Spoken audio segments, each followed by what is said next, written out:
Most of us watch big games on television. Our favorite basketball, baseball, or football teams go head-to-head in the playoffs, and we're riveted to the screen when everything is on the line. But how does it feel to play the big game? What is it like to be the one on the free throw line with no time on the clock? What are the Olympic athletes thinking about right before they confront their moments of truth? On television, it can all seem somewhat removed, and this is especially true with chess, because typically chess books don't discuss feeling nearly as much as moves, variations, transpositions. From afar, it all seems like a sterile environment. Two chess players sitting across from a board, thinking, making moves. But in reality, the tension of chess competition is wild. In championship play, there are always people watching, whispering, pointing. There is always noise because the silence of 300 rustling people is the loudest silence in the world. Television cameras follow the top players while they penetrate impossible complexities, and a fan shatters the thought process by asking for an autograph just when you are on the verge of the solution. And something unexpected always happens. Once in a world championship in India, there was an earthquake during the time pressure, and all the lights went out. We kept right on playing because leaving the board would have cost the game. There wasn't any time. When the impossible concentration of deeply immersed thinkers is snapped, it's like being dumped in freezing water. Can you regain composure in time? And you can always count on the biggest distractions when everything is on the line. And much of what we're going to focus on in this course is how to deal with the unexpected, how to keep on flowing when everything is falling apart, how to win the big game. I was actually inspired to write this course by a Chessmaster programming whiz named John Merlino while we sat watching a critical game in the Super Nationals in 2001. John had worked on Chessmaster for years, but had never seen high-stakes chess in person. He was awed by the tension and potential distractions that the competitors had to deal with. I've been wrestling with these things my whole life, so I was fascinated by how it all looked to someone seeing it for the first time. And John actually suggested that I discuss how to deal with these elements of competition in the program, and I think it was a wonderful idea, as the psychology of competition and the potential learning process that can result has for years been a focus of mine. So if you enjoy this course, send a thanks to John, as he gave me a solid kick in the right direction. Our first game in this course was played in the 7th round of the 1995 U.S. Championship, and was a battle of teacher and pupil. Kaidanov and I had done a lot of work on the theme of maintaining the tension, and then we went head-to-head on our very topic of discussion. White is temporarily up a pawn, but this doesn't really matter. Black's going to win it back. What's critical is how to improve one's position. A lot of players have the mistaken idea that when you're up material, or much better in a position, it means that you can just mow the other guy right over. To the contrary, what having a better game usually means is that your position can handle the mounting pressure more effectively than your opponent's. Patience and embracing the struggle are key to converting such minimal advantages, but emotionally it's very hard to resist grasping for the win instead of letting it come to you as the position organically unfolds. This type of game is the bread and butter of great technicians like Anatoly Karpov. Against masters of the positional squeeze, the smallest disadvantage can feel like the suffocating vice grip of a python. As we play through this game, I want you to try to feel the tension. So whenever I ask you what you think is the best move, hit pause and decide what you really would do. Then after a few minutes, continue with my discussion. If you really struggle with the game, you'll learn much more. White to play. What would you do?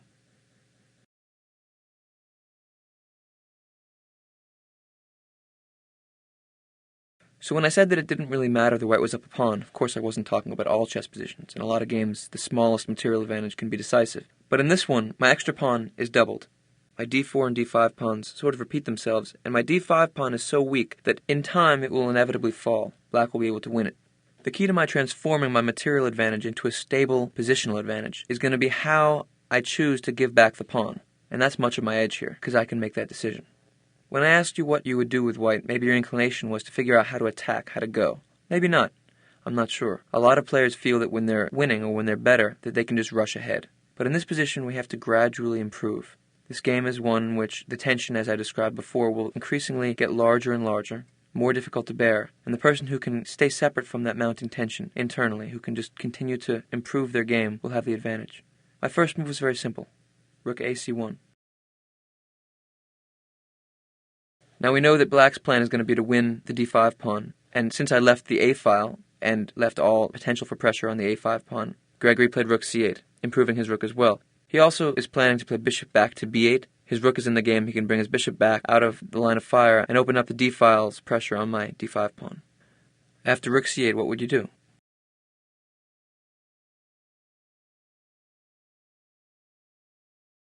I kept to the spirit of gradually mounting the pressure. Rook fe1, just developing. Now he played bishop b8, his plan. Now what would you do with white?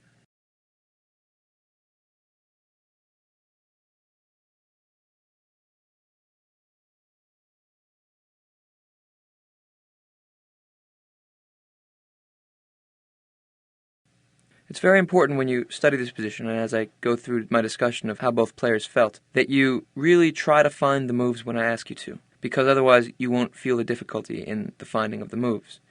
In this position, I asked you how would you improve, and if you really tried to find it, I'm sure you had a hard time figuring out what to do. All of your pieces are placed in a very logical position, and it's simply very difficult to decide how to make things better. This is easier said than done. Your first instinct might be to try to find a way to run forward. We can't do that. My opponent was too strong. He didn't allow for anything like that. Next, you might want to improve one of your pieces, which was obviously what I wanted to do. Knight a4 would be the logical way to do this, with the idea of him playing knight c5, pressuring his queen side, hitting the b7 pawn. That would be a very good square. After knight a4, he can't take on d5, because after knight takes d5, bishop takes d5, queen takes d5. If he tries to play rook takes c1, just notice I have the in-between move bishop takes f7 check, followed by recapturing, and I've won a pawn. And after queen takes d5, knight b6, I have a fork and I win the exchange. The problem with knight a4 isn't that it leaves the d5 point, but that it leaves the d6 point. It turns out actually that in the game, Gregory thought that I should have played knight a4. Let's look at why I didn't. After knight a4, queen d6, his next move wants to be bishop g4 or bishop e4, pressuring my f3 point, exposing my h2 weakness. He wants to take on f3, take on h2, and try to get a mating attack. After queen d6, I have two choices. I can either play g3 or knight c5. g3 tries to stop all of his attack. He can't play bishop g4, bishop e4, or he can, but it doesn't make any difference now because he has no more exposure onto my h2 point. But then what he would do is simply say queen f6. He's caused me to weaken my game a little bit. My light squares are a little looser. And then he can play queen f6, go away, followed by rook fd8. He's made me compromise my position. In a positional game like this, all the little differences matter. If I play knight c5, b6, knight a4. My idea, of course, was to provoke the weakening move of b6. Now I'm pressuring that square. Bishop e4. Now my idea would be to play knight e5. Notice that I forced him to play b6, and now this point is a little weak. So after I give up the pawn, for example, after knight takes e5, d takes e5, queen takes e5, after I deal with the problem on h2 by playing f4 with tempo, his queen will move, say to d6, and my next move will be knight takes b6. I win that pawn, and now black's in big trouble. So after knight e5, he can't take right away, but he can do something else. f6, attacking my knight with his pawn, forcing my knight to move away. If I play knight takes g6, what does black do? He plays queen takes h2 check, and I'm in big trouble. But of course this wasn't my idea. What I had in mind was f4, solidifying my knight's position there, a temporary piece sacrifice. Now notice if he doesn't take it, my knight can move. When he does take it, f takes e5, d takes e5, my central pawns are tremendously strong. If black tries to simply move his queen away somewhere, leaving them there, his game will fall apart quickly. Say queen d8, after knight takes b6, attacking his rook. Later what I can play is d6 check. My e and d pawns will steamroll him. Black will lose this game very quickly. So he would have to give back the piece quickly. After knight takes e5, f takes e5, queen takes e5, threatening mate on h2. And after g3, black to move. What is his best?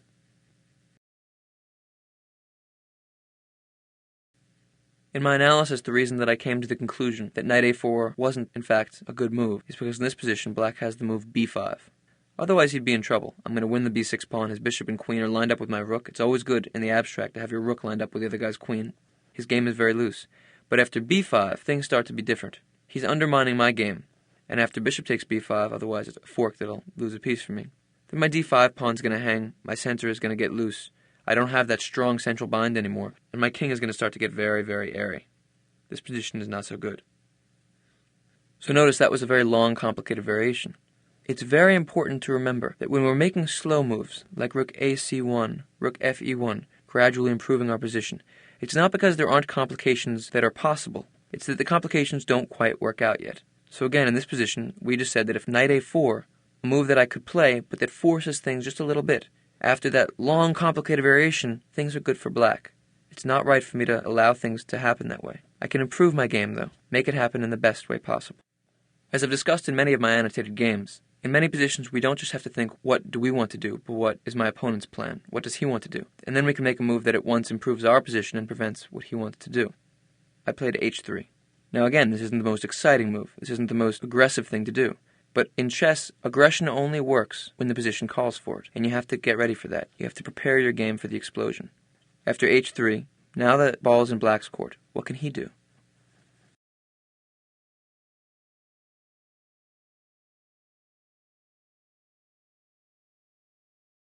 You can see that in all the variations, his possibility of playing either bishop e4 or bishop g4 is very helpful for him.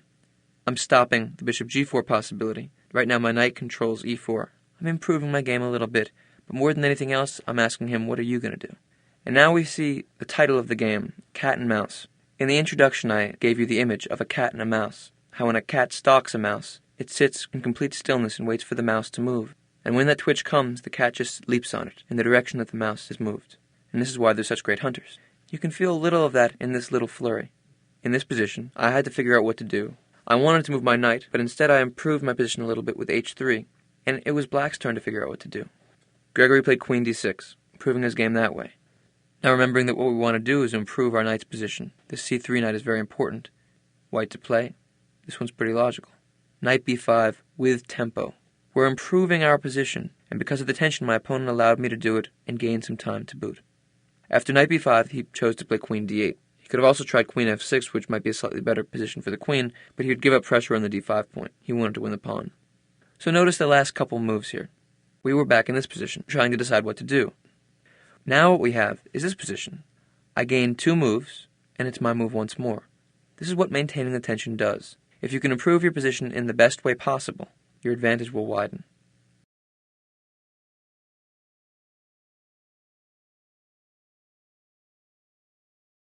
Now after queen d8 I have a new set of problems. My d5 pawn is hanging. My knight has become more active, but it's not defending the d5 point. Remember I said in this particular game, all my material advantage really meant was that I would get to choose how to give it back. If he plays knight takes d5 next, then he has a very strong blockade of my d4 point.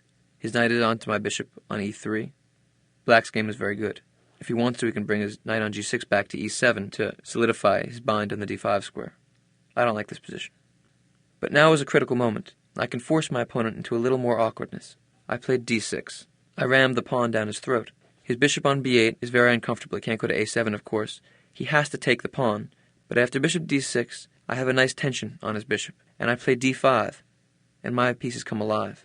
Suddenly my dark square bishop is slicing both queenside and kingside.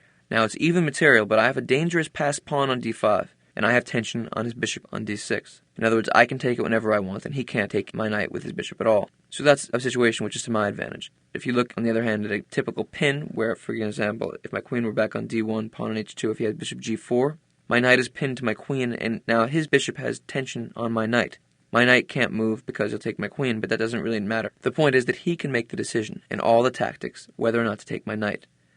Returning to the game, in all the variations he'll have to analyze, my opponent's going to have to take into account that I can simply take his bishop. That's very, very uncomfortable. And plus, in open games like this one, bishops tend to be a little better than knights. And of course, I can take his bishop, queen takes, and then quickly jump into the same score with my other knight, knight e4 to b5, attacking his queen, and then trying to play d6. He has to watch out for that. Because of all these things hanging in the air, my opponent played bishop e4. He tried to trade down some pieces. This is a very logical thing to do. When you have a positional disadvantage, when you're being spatially squeezed, when all of your pieces are tangled with one another, when you need more room to maneuver, a good way to relieve the tension on your position is to trade down. A couple trades and you'll have less pieces in this small amount of space. So bishop e4 has 2 ideas. One is to simply be able to take bishop takes f3, which will mess up my pawn structure if GG takes f3 and also alleviate some of the pressure on his spatial squeeze. But also he's threatening my d5 pawn. Do you see why? After a quick calculation, I'm sure you see that after knight takes d5, bishop takes d5, bishop takes d5, queen takes d5, I'm the one who's taken last. I have enough pieces defending. What's black's idea there? He has the discovered attack, bishop h2 check. His queen opens up an attack on my queen, and after I take back he takes on d5 and I've lost a queen and I'm losing the game. So bishop e4 at once threatens my knight on f3 and opens up a discovered attack on d5. I should note that his other option of relieving the tension on his bishop with bishop b8 wouldn't be so good. Why? Because here I continue to push forward, d6. And now you start to feel that black's game is in trouble. Both my bishops are slicing into his kingside and queenside. My knight on b5 is ideally placed. My pawn on d6 stops all mobility of his dark square bishop and his queen. It's a dangerous passed pawn. Black's in trouble. This is why he chose to play bishop e4. Notice that his move is based on the idea of a discovery, of taking on d5 a lot of times and then having the discovered attack bishop h2 check. But also, after a move like bishop e4, your alarm bells as a chess player should go off. He's lined his bishop up with your rook. White to play. What do you do?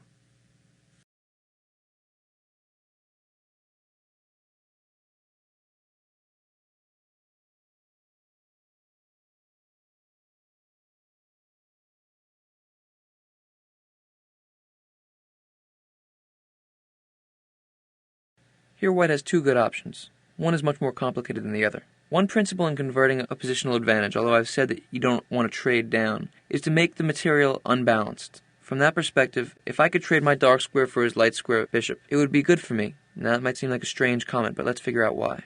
Let's take them off.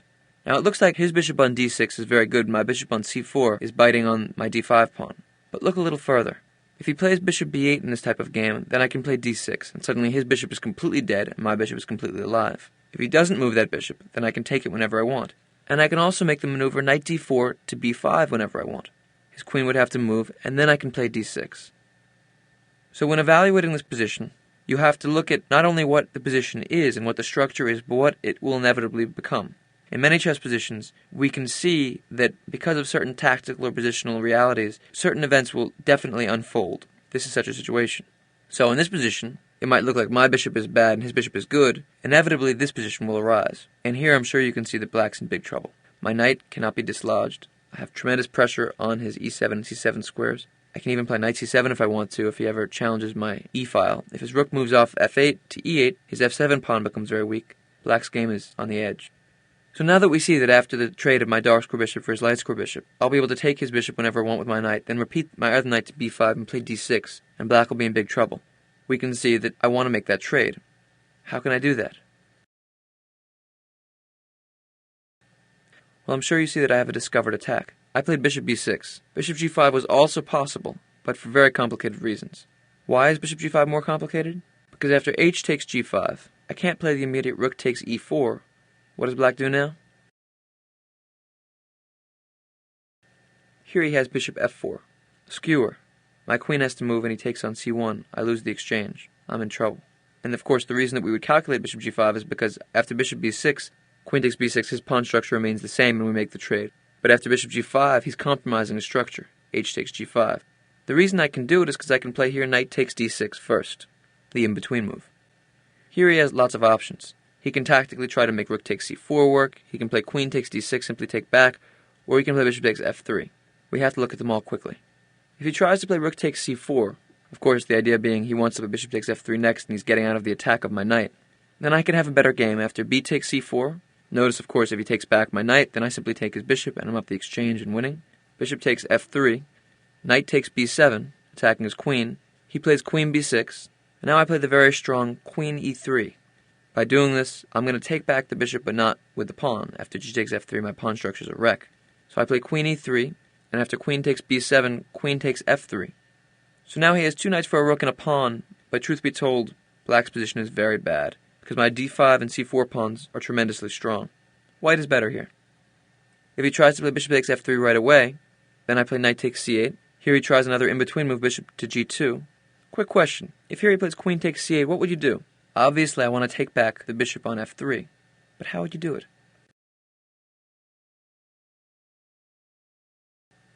The immediate response might be g takes f3, but now I can run into trouble after queen takes h3 followed by knight f4 or knight h4, a big attack for black. But here I have the simple move bishop e2, opening up yet another discovered attack on his queen. My next move will be bishop takes f3 and I'm up in exchange, my pawn structure is fine, white is winning. So after knight takes c8, he has to try the in-between move bishop takes g2, and now I can play king takes g2 and my position will be very good, but he can throw a knight f4 check, which is a little dangerous. So my best move would be to play another in-between move, knight e7 check, and after knight takes e7, queen takes g5. Now I'm attacking two pieces, so I'm definitely going to get one of them back, and I haven't weakened my king. After bishop takes d5, queen takes e7, we can see that white's up in exchange for a pawn. Black's in trouble. So it's amazing how in calculating a position where we have the option of bishop g5 or bishop b6, and if we choose bishop g5, just to mess up his pawn structure a little bit, we have to analyze all these extra variations. But that's what chess is like. Gradual mounting tension, and then when things explode, they really explode. And what's very interesting is that for strong players, there's a constant awareness of all the complications which could arise. There's seeing the position in its tranquility, and at the same time knowing that chaos is just around the corner, and that contributes to all the tension in the game. A weaker player can look at a position and think that it's completely calm. A stronger player can look at a position and see that at the moment things are quiet, but that they can explode into chaos any second. So in some ways, the more you see, the more tension you are aware of. And a counterforce to that is that the stronger you are, the more tension you are used to handling, the more you can deal with. So now, after bishop g5, we see that the other two tactics don't quite work, and if he plays simply queen takes d6, recapturing, then rook takes e4. Now his pawn on g5 is weak. He can still try this interesting idea of b5 to undermine my d5 point. But here I win a pawn. Bishop takes b5, rook takes c1, queen takes c1, queen takes d5. It looks like things have simplified. But here I have the very strong move queen c4. And strangely enough, I win the g5 pawn by force. If he plays queen d1 check, of course I can just play rook e1, go back with tempo and defend. And if he trades queen takes c4, bishop takes c4, his f7 pawn is pinned so it can't play up to f6. My next move will be knight takes g5. There's no way for black to defend the pawn, and I'll win it. So that was one possibility. I played the other. Notice once again the theme of the cat and the mouse from the introduction. In the last position, his bishop was on f5. He himself played bishop e4, which opened up the possibility for me of trading off these two pieces. It was the pressure that made him twitch. It was the pressure that made him have to do something. Not because he was wrong psychologically so much, as his position was impossible to play without doing something. He had to make a move, and bishop e4 opened up a sea of possibilities for me. The same thing happened before with queen d6. So after bishop e4, I had two options again. One was to play bishop g5, like we just analyzed for a long time. The other was to play bishop b6. I played bishop b6. He took, and now I took back. Now there's a real plus side to this possibility as well. Remember the idea of tension. After bishop g5, after he took back, I was forced to immediately take his bishop. That's not necessary here. I can make the trade and maintain that tension, knowing that I can take the bishop when I want to if it stays there. Kaidanov is a very strong player, and of course he saw my idea, to play knight d4, to take his bishop, and when he takes back, to play knight b5, and when his queen moves, to play d6. That's my plan. He had a real sense of urgency here, and he played rook c5. That's a direct prophylactic move against my plan. Why? Well, his idea is, first of all, he's attacking my knight. If I play knight d4, then I'm giving up my queen's defense of the d5 point, and his knight can take it. If I play knight takes d6, then after queen takes d6, knight d4, his rook on c5 is now attacking the d5 point, and he can play knight takes d5. So he saw my plan, and he simply stopped it. But think of the theme of cat and mouse, of using the opponent's energy against them. So he played rook c5, no problem, I simply go back, knight c3. I defend my pawn, so I respond to his idea, and I have an idea of my own, to play knight a4.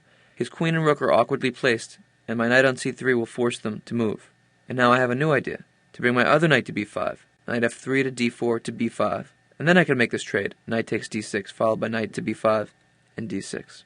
So I have a lot of pressure on his position, and I'm being very flexible with the ideas. After knight c3, my threat was the fork, so he went back to d8, once responding to my idea and maintaining an indirect attack on the d5 point. White to move. What do you do now?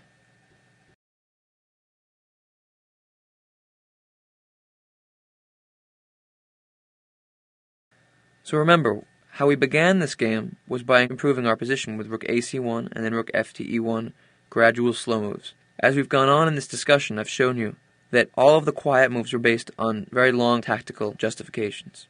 Now we have this position. It's time for the quiet move. White to play. What do you do? You can see that my rooks are much better than his. My rooks are both doing things. His rook on c5 is doing something, but his other rook on f8 is doing nothing. If he could have the chance, he would play rook e8. Remember, the idea, first of all, is that when you have a spatial disadvantage, when you're being cramped, you want to trade material. Also, my rook on e4 was very strong. His rook on f8 was doing nothing.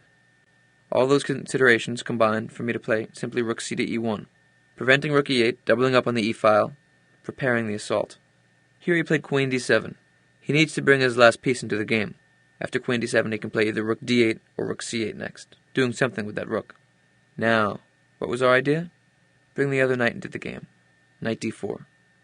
Now, if his plan had been to play rook f to c8, then my last move sort of discouraged it, because his rook on c5 is going to be very dangerous. If I play, for example, knight d to b5, at one point, when I hold that b5 point again after knight a4, his rook on c5 will be trapped. He was wary of that. His rook on c5 can never really help to take this d5 point now, because since I've shown that my f3 knight is what's coming to b5, my knight on c3 isn't moving, d5 is solid as a rock. He played rook c to c8, got it out of the way. Now his plan is to play rook f to e8 again. He wants to trade off the rooks in the e-file. He's trying to relieve the pressure on his game. So if his idea is to play rook f to e8, and you know what our plan with white is, maintain the tension, improve your game with white, and stop his idea. What do you do?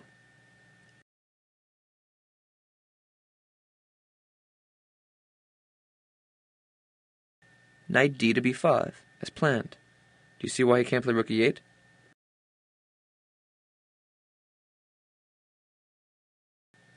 Now his queen is overloaded. If rook f to e8, I simply take everything. Rook takes e8, rook takes e8, rook takes e8, queen takes e8, and now the bishop is no longer defended. Knight takes d6, and I win a piece. So I improved my game and stopped all of his ideas. And now we reached a position where black simply had nothing to do. He didn't know what to do.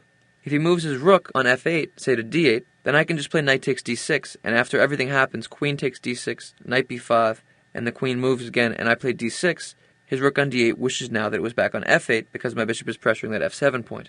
He'll have to go back to f8, so that doesn't help his position at all. I stopped his idea of rook to e8, so now I try to go back to his last plan, rook to c5. You can see how noticing every little subtlety of your opponent's play and stopping them from doing what they want to do can allow you to improve your position and force him to just go back and forth, back and forth. Really take a moment and think. White to move. What do you do?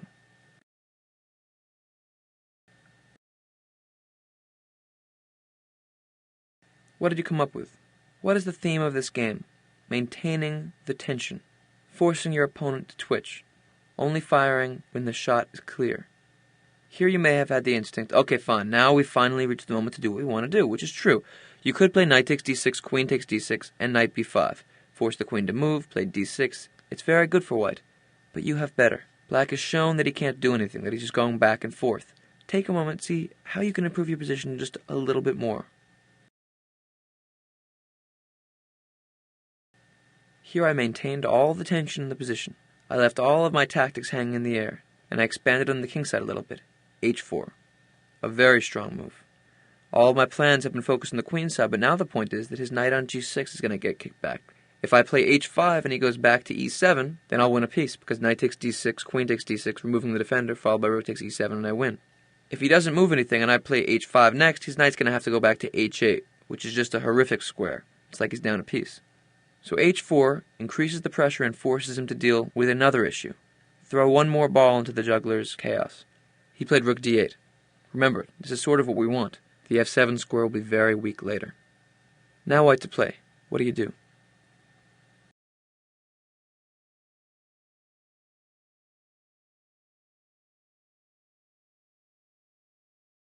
Now this is a very interesting psychological moment for a different reason. I've been describing the idea of maintain the tension, maintain the tension, maintain the tension. But there's an inherent danger in getting caught up in the psychology of maintaining the tension, which is that when the moment comes to make the decisive thrust, we might be so caught up in gradual improvement that we miss the blow. And here, that's just what happened. We were edging time control. My opponent was in a little more time pressure than I was. And I knew that psychologically it's very, very, very hard to hold all the balls in the air when you're being pressured in the way that Gregory was being pressured. So I missed the opportunity to win material by force here. You see what it is? Here I could have played knight takes d6, queen takes d6. Whenever you see a queen and a rook lined up like this, diagonally apart right next to each other, always know that there's a fork in the air. If my knight were where his rook is, I'd win the exchange. So now I could force that. Rook e8 check, rook takes e8, rook takes e8, king h7, and now after knight e4, I threaten queen and rook. True, he can attack my rook, but after knight takes c5, queen takes e8, here I can play knight takes b7, and white is completely winning, because not only do I win the one pawn, but I win the other pawn on a5. Next I'll play d6. Black's in big trouble. So inherent in the idea of maintaining the tension is the idea of presence. Be present in the moment. If you have a chance to make a decisive thrust, you have to catch that moment. Here I was very caught up in the idea of gradually mounting the pressure, and I missed this decisive idea. But my position is still tremendous, and I can increase the pressure like I did. h5. He goes back to f8. We know that knight e7 is bad because I take on d6 and then take on e7. And after knight f8, I continued with queen e2, taking complete control of the e-file, being prepared to take on d6 whenever I want. If his bishop moves now, then rook e7 will be completely destructive. And now I'm preparing a kingside assault. He played queen f5. Inherent in the idea of the cat and the mouse using the opponent's twitch against him is noticing all the little changes in the position as they occur. Now here I used his queen being up on the square like f5 against him. What would you do with white?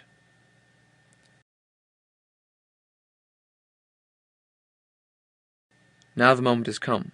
I played knight takes d6, rook takes d6, and here I utilized the fact that he's left the back rank completely behind, and I played rook e8. Notice that here again I had a similar idea to the one that I described before with the fork. I could have played rook e5, forcing his queen to move, and after queen c2, knight e4, forking the two rooks.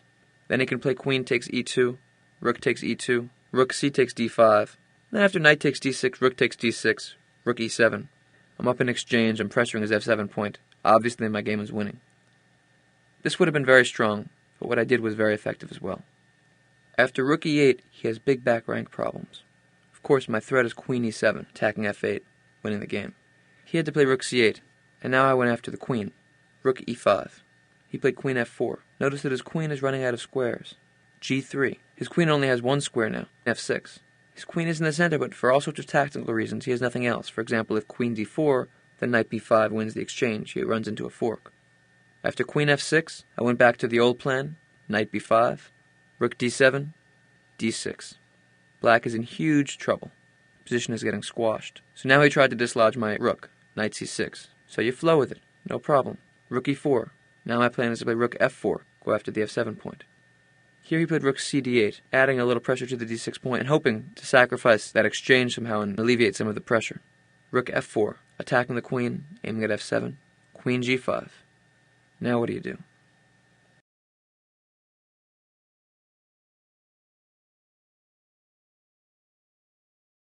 We have to flow with every little change of the position. My pawn on d6 is very strong. My knight on b5 holds it. You might think of my knight on b5 as something which should not and cannot move, but black has other problems. His queen on g5 is almost trapped. I played knight c3. Black's position is right on the edge of falling apart. If he plays rook takes d6, I play knight e4, win the exchange. Notice, of course, that if he doesn't play rook takes d6, the knight e4 is going to be very strong. His queen will only have the e5 square. Here he tried to figure out a way to give his queen a little more breathing room. Queen c5. Now I played knight e4. Notice my knight was once defending the pawn from b5, now from e4, which is very strong centrally and also eyeing the king side. He played queen b4. White to move, what do you do?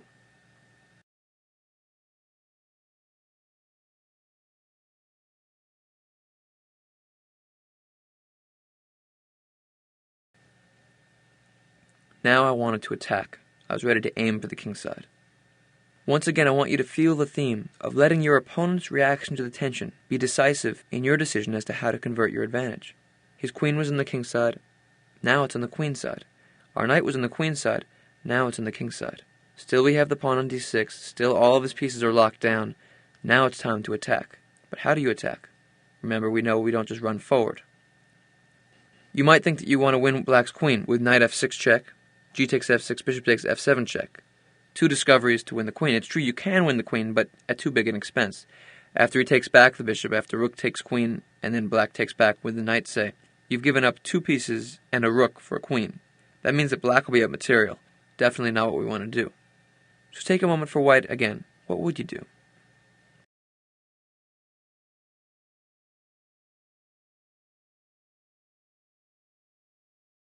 I prepared the attack with a quiet move. Queen e3. So if it were white's move again, do you see what my idea was? My threat is knight f6 check. Not to win the queen, but to mate him. Of course, if his king moves, I simply take the rook. And after g takes f6, my plan is rook g4 check. If his king moves to h8, queen takes h6 check. And after knight h7, queen g7 will be mate. If his king goes to h7, then I play bishop d3 check. Now, of course, if king back to h8, I take the queen. Notice if I opened up my rook's attack on his queen, his only move is knight g6, after which I can take that. Then I can take back again, then I can take his queen, I can mate him, everything falls apart for black. And if after rook g4 check, he plays knight g6, what do you do with white? Mate in 2. I don't take back with the pawn, but I utilize the pin, take back with the rook.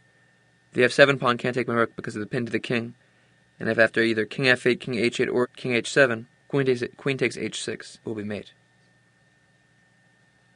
So after queen e3, I'm prepared for knight f6 check. He stopped it, king h8. Here we feel once more the power of potential. My attack never actually happened. It was on the edge of happening, and he had to stop it, and I used his concessions to pick off pawns to win the game. After king h8 is defended against the mating attack, but he's given up defense of the f7 pawn. I simply take it. Bishop takes f7. Now I've opened up my knight to a discovery against his queen. What is he going to do? He got out of the way. Queen b5. Now here I brought my bishop back. Bishop c4. I also had the very unusual idea of knight c3, attacking his queen, and when his queen moves to g5, white to move. Try to find my idea. Here I would have the painfully unusual bishop to e8, at once attacking his rook on d7, and blocking his other rook's defense of the f8 square. So after rook takes d6, rook takes f8, we'll win a piece. After I played bishop c4, he played queen e5. Now white to move. What do you do?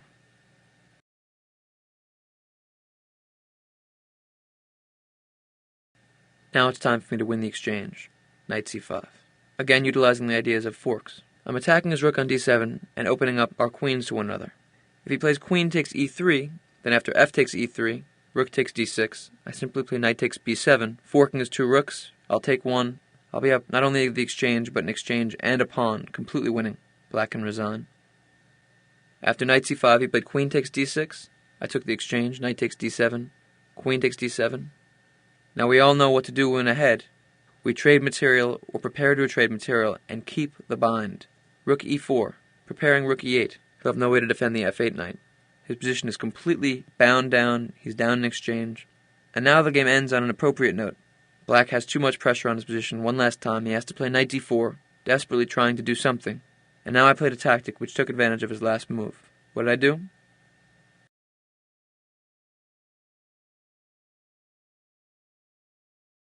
The cat jumping on the mouse one last time. Rook takes d4, queen takes d4, queen takes d4, rook takes d4, and now after rook e8, he can't defend the knight. I win a piece, and he resigned. So when you think about this game, remember the tension on the board and in the players' minds. Every time that Gregory did something, I found the flaw in that last move and took a little advantage of it. And step by step, very, very gradually, my position got better and better and better. And the stakes got higher and higher. So in the beginning I was simply improving a little bit, gaining a little time, playing a move like knight b5, playing a move like giving up my pawn and playing d5, slowly increasing my space. But after a while, at the very end, the way I took advantage of his mistakes was by winning material. And this is how chess works. This is technique at the high level. Notice every little twitch of your opponent and take advantage of it.